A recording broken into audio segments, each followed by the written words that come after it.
이러한 말이 있습니다. 인생은 B와 D 사이의 C이다.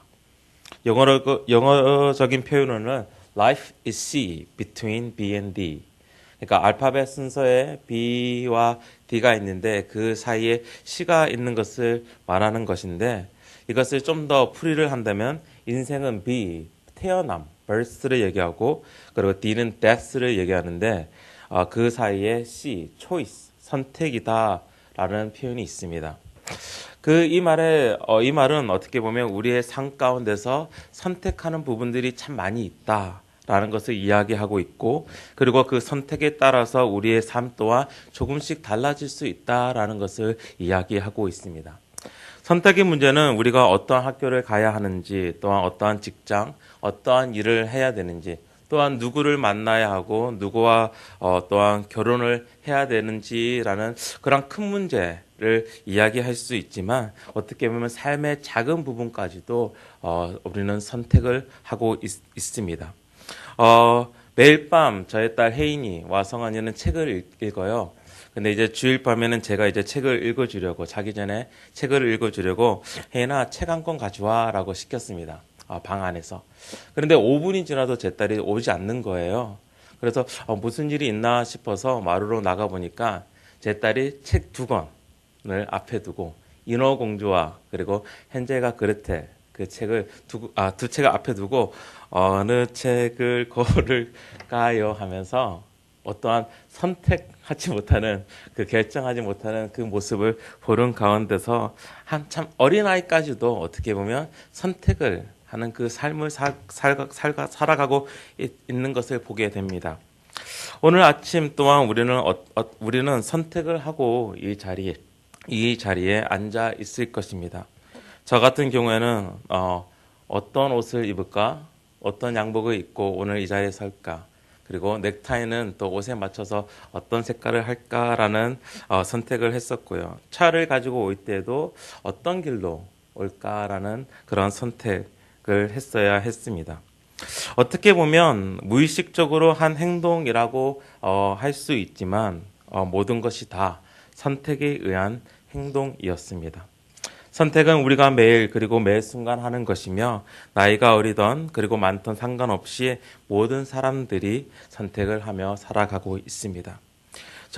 오늘 저희들이 읽은 본문에서는 선택의 기로에 서 있는 그리고 그 선택의 결정을 내린 한 사람을 봅니다. 르호보암입니다. 솔로몬 왕을 이은 왕이었습니다.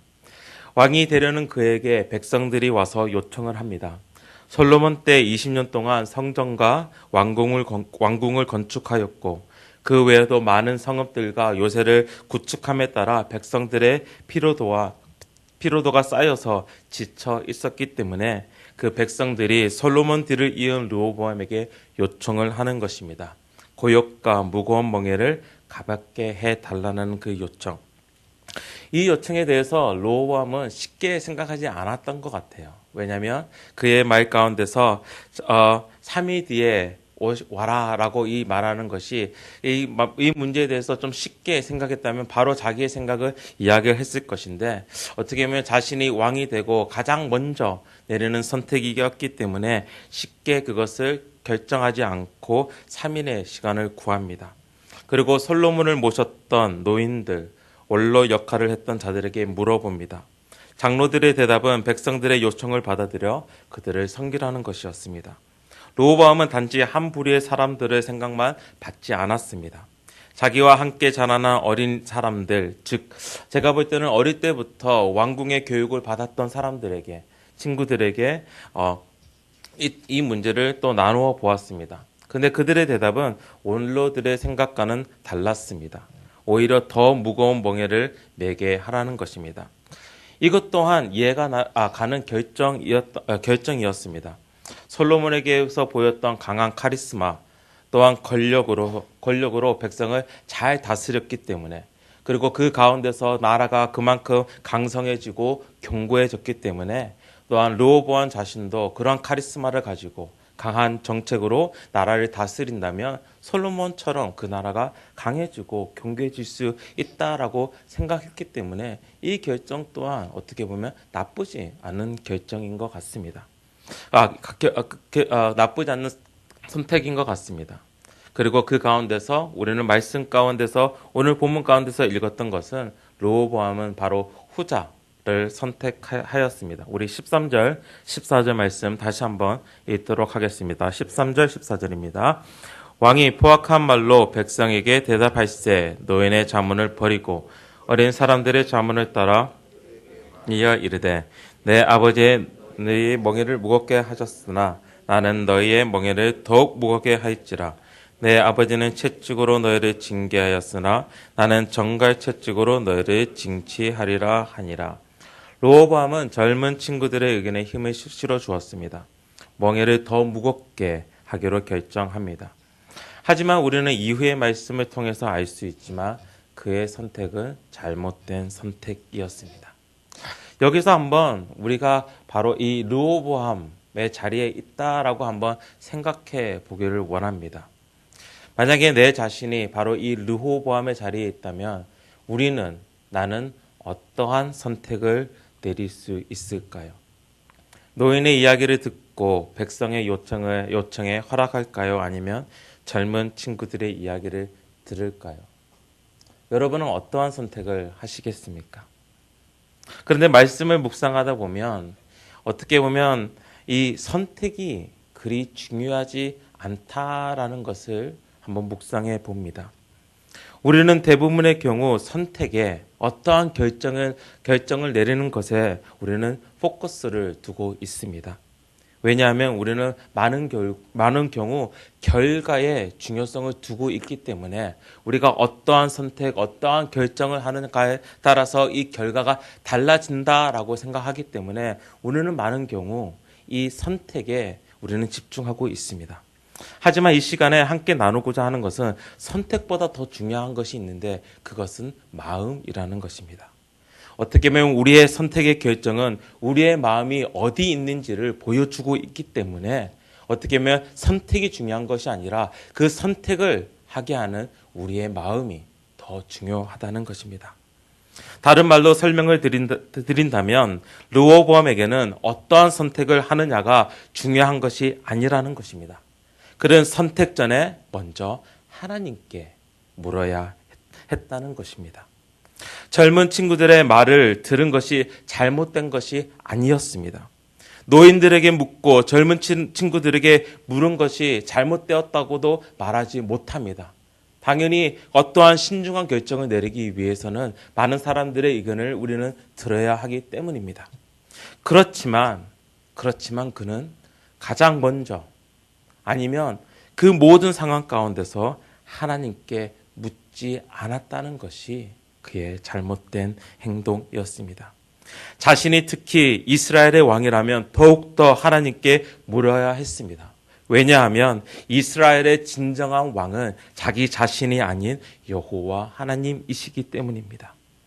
만약에 하나님께 묻고 또한 그 하나님께서 그 가운데서 들려주시고 또한 그것을 따랐다면 그의 선택이 백성의 요청에 따라 멍에를 가볍게 하던 아니면 반대로 무겁게 하던 크게 상관이 없었을 것 같습니다. 이미 말씀을 드린 것과 같이 우리 삶 안에서는 우리는 너무나 많은 선택을 하고 있습니다. 그런데 우리는 그 가운데서 하나님께 묻고 있습니까? 또한 하나님으로부터 듣고 있습니까? 오늘 이 아침 함께 이것을 묵상하기를 원합니다. 우리의 삶의 선택의 문제가 왜 중요한지 아십니까? 이미 말씀드린 것과 같이 선택의 문제는 우리의 마음을 보여주기 때문입니다. 우리의 마음이 어디에 있는지를 보여주기 때문에 이것이 참 중요합니다. 그렇지만 이 마음은 결국은 누가 나의 왕인지를 나타내고 있습니다. 우리가 만약 어떠한 선택 앞에서 하나님께 묻고 하나님께 듣고 또한 그 말씀을 따른다면 그 선택 가운데 누가 왕으로 서 계신 것입니까? 바로 하나님께서 왕이시라는 것입니다. 만약에 어떤 선택 앞에서 내가 생각하고 또한 내가 결정을 낸다면 누가 왕인 것입니까? 바로 내가 왕이라는 것입니다. 우리는 시편 23편을 너무나 잘 압니다. 다윗의 시입니다. 시편 23편의 말씀을 읽고 또한 묵상할수록 우리는 많은 은혜가 됩니다. 다윗은 23편에서 가장 먼저 고백하는 것은 여호와는 나의 목자시니 내가 부족함이 없으리로다 라고 고백을 합니다. 여기서 다윗의 고백은 여호와는 나의 목자시니 라는 말씀으로 시적인 표현으로 양인 자신을 인도하는 하나님을 그려냈다라고 생각하고 말할 수 있지만 이 말씀은 여호와께서 자신의 왕 되심을 이야기하고 있는 것입니다. 유대인들의 그런 이해관계 안에서 목자라는 것은 왕을 나타내고 있기 때문입니다. 그렇기에 자기 자신이 왕이었지만 그는 자신의 목자가 여호와임을 고백하면서 바로 자기 위에 여호와 하나님이 계신다. 자신이 왕이지만 진정한 왕은 하나님이시다라고 고백을 하는 것입니다. 그리고 그 여호와 하나님께서 자신의 왕이 되실 때에는 자신이 원하는 것이 아무것도 없다, 부족함이 없다라고 그 왕께서 나에게 모든 것을 채워주신다라고 고백하는 것이 시편 23편의 말씀입니다. 우리는 우리의 삶 가운데서 어떠한 선택을 하고 있습니까? 좀 더 다른 식으로 물으면 우리의 선택하는 그 기준에 그 상황 가운데서 누가 나의 왕입니까? 나의 선택이 우리는 우리의 삶 가운데서 결국은 내가 아닌 바로 하나님이 왕이신 그 선택을 우리는 하여야 합니다. 근데 그것이 어떻게 보면 우리의 삶 가운데서 쉽게 구별할 수 있는 방법이 있을 것 같아요. 우리가 그 선택을 하면서 내가 왕이 되었는지 아니면 정말 하나님께로부터 듣고 따랐던 하나님이 왕이 되신 선택이었는지 그것을 쉽게 구별하는 방법이 있는데 그것은 바로 화입니다. 분노입니다. 르호보암의 선택이 하나님이 왕이 되셨는지 아니면 자기 자신이 왕이 되었는지라는 것을 우리는 이 상황 가운데서 볼 수 있는데 바로 21절 말씀을 우리 함께 읽도록 하겠습니다. 21절입니다. 함께 읽도록 하겠습니다. 르호보암이 예루살렘에 이르러 유다 족속 지파를 모으니 택한 용사가 18만 명이라. 이스라엘 족속과 싸워 나라를 회복하여 솔로몬의 아들 르호보암에게 돌리려 하다니. 르호보암의 선택이 잘못됐다는 것은 그는 느꼈습니다. 이스라엘 백성들은 르호보암을 왕으로 받아들이지 못합니다. 단지 르호보암만 거절할 뿐 아니라 다윗조차도 거절하고 있었습니다. 그리고 그 가운데서 르호보암은 아도람을 보냅니다. 아도람이라는 사람은 다윗과 솔로몬을 섬겼던 어떻게 보면 원로 장로 중에 한 명으로서 역군을 감독했던 사람이었습니다. 그렇지만 그가 그곳에 가자마자 그는 돌로 쳐 죽임을 당합니다. 그 소식을 들은 르호보암은 급히 세겜을 떠나서 예루살렘으로 도망합니다. 하지만 이 가운데서 그는 화를 주체할 수 없었습니다. 군사들을 모읍니다. 온 유다 지파들과 베냐민 지파들 가운데서 그리고 이스라엘 가운데서 군사를 모읍니다. 약 18만 명의 군사들이 모입니다. 그리고 그는 전쟁을 일으키려 합니다. 이 모습 가운데서 우리는 누가 왕인지를 볼 수 있다는 거예요. 왜냐하면 르호보암의 분노를 통해서. 이 선택이 만약에 하나님의 선택이었다면 하나님의 말씀을 듣고 그가 따랐다는 것이라면 그 가운데서 화를 내지 않았을 것입니다. 오히려 그 상황 가운데서 인도하시는 하나님께 나아가는 그 모습을 봐야 하는데 오히려 그가 군사를 일으킵니다. 그리고 말하는 것은 무엇이냐면 이것을 이스라엘을 회복하여서 솔로몬의 아들 르호보암에게 돌리리라 라고 이야기하면서 결국은 자신이 왕이 되는 선택이었음을 보여주고 있습니다. 그렇다면 나의 선택 가운데서 우리가 내리고 있는 선택을 한번 돌아보기를 원합니다. 누가 왕이 되었던 선택이었습니까? 그리고 그 결정이었습니까? 만약에 우리가 그 선택 가운데서 일이 잘 풀리지 않을 때 화를 내고 있다면 또한 분노 가운데 우리가 들어간다면 그 선택은 단지 하나님을 생각하는 것이 아니라 나를 생각한, 나를 왕으로 둔 선택이었을 것입니다. 오늘 아침 말씀을 맺으면서 여러분께 부탁드리고 싶은 것은 하나님이 왕이 되시는 선택을 하고 계신지 한번 점검하는 하루가 되시기를 부탁드립니다. 오늘 본문 전체에서는 다시금 여호와 하나님께서 왕 되심을 이야기하고 있습니다. 15절과 24절 말씀입니다. 우리 15절 말씀 그리고 24절 말씀 함께 읽도록 하겠습니다. 왕이 이같이 백성의 말을 듣지 아니하였으니 이 일은 여호와께로 말미암은 난 것이라. 여호와께서 전에 실로 사람 아히야로 느밧의 아들 여로보암에게 하신 말씀을 이루게 하심이더라. 24절 말씀입니다. 여호와의 말씀이 너희는 올라가지 말라. 너희 형제 이스라엘 자손과 싸우지 말고 각기 집으로 돌아가라. 이 일이 나로 말미암아 난 것이라 하셨다 하라 하신지라. 그들이 여호와의 말씀을 듣고 그 말씀을 따라 돌아갔더라. 본문의 전체 가운데서 그리고 가장 중요한 상황 가운데서 바로 이 선택의 순간 그리고 전쟁을 일으키려고 하는 그 선택의 상황 가운데서 하나님께서 오늘 말씀을 통해서 이야기하고 계신 것은 이 여호와 하나님께서 모든 상황을 계획하시고 또한 이루어 가시는 분이심을 이야기하면서 바로 이 분이 왕이심을 우리에게 이야기하고 있습니다. 그렇다면 우리의 상황 또한 똑같다는 것입니다. 우리의 모든 상황에서 그리고 우리뿐만 아니라 세상에 일어나는 모든 상황 가운데서 누가 왕이 되십니까? 하나님, 이 여호와 하나님께서 왕이시라는 것입니다. 그렇다면 이 모든 상황 가운데서 하나님께서 여호와 왕이시라면 우리의 선택 또한 어디에 기초를 두어야 합니까? 여호와는 나의 왕이시다라는 것에 기초를 두어야 한다는 것입니다. 그런데 이 선택은 쉬운 선택이 아닌 것 같아요.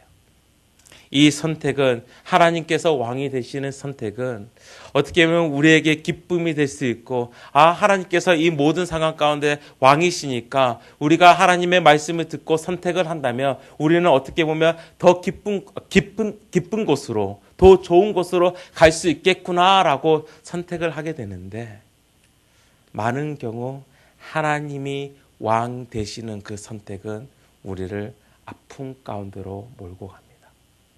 우리를 고통 가운데로 몰고 갑니다. 우리를 더욱더 힘들게 하는 상황 가운데로 이끌고 갈 때가 많습니다. 바로 예수 그리스도의 모습을 보면서 우리는 그것을 묵상할 수 있습니다. 자신의 뜻이라면 어떠한 그 예수 그리스도의 능력으로 충분히 인간의 세상 가운데서 왕이 될 수 있었던 쉽게 왕이 될 수 있었던 선택을 할 수 있지만 하나님의 말씀 가운데 정말 하나님께서 왕 되시는 선택 가운데서 그는 오히려 고통 가운데 들어가시기 때문입니다. 고통뿐만 아니라 결국은 죽음까지도 들어가십니다. 그 십자가의 사건은 우리는 분명히 압니다. 바로 하나님의 왕 되심을 가장 강력하게 가장 분명하게 선포되는 사건이었습니다. 우리의 삶 가운데서 우리가 어떠한 선택을 하게 됩니다. 우리의 매일 순간 가운데서 우리는 그 선택을 하게 됩니다. 그렇지만 그 선택 가운데서 하나님은 나의 왕 되십니다 라는 것을 선포하시는 하나님의 거룩한 백성이 되시기를 주님의 이름으로 축원합니다. 함께 기도하시겠습니다. 하나님 아버지, 오늘 말씀을 보면서 선택을 내리고 있는 르호보암의 모습을 봅니다. 그리고 그 선택 가운데서 르호보암은 하나님이 아닌 자기 자신이 왕이 되어서 선택하는 그 모습을 봅니다. 하나님 아버지, 이 르호보암의 모습 가운데서 나의 모습이 있음을, 고백합니다. 나 또한 삶의 작은 부분 그리고 삶의 큰 부분 그 나의 모든 선택 가운데서 하나님이 왕이 되신 선택이 아닌 내가 왕이 되어서 나에게 이익이 되려는 나에게 유익이 되는 것을 늘 선택하고 있음을 고백합니다. 하나님, 이 시간 간절히 기도하는 것은 하나님, 나의 내가 왕이 되는 선택이 아닌 다시금 예수 그리스도를 바라보며 하나님이 왕 되시는 그 선택의 순간으로 우리를 인도하여 주시옵소서. 그러할 때에 어떠한 고통 가운데 들어갈 수도 있고 어떠한 힘든 가운데 우리가 들어갈 수 있을지라도 우리가 그 가운데서도 온전히 하나님만 의지하며 결국은 하나님이 왕 되신 것을 우리의 선택 가운데서 또한 그 선택을 살아가는 삶 가운데서 선포할 수 있는 거룩한 주의 백성 되게 하여 주시옵소서. 이 모든 말씀 예수 그리스도의 이름으로 기도합니다. 아멘. 하늘에 계신 우리 아버지여,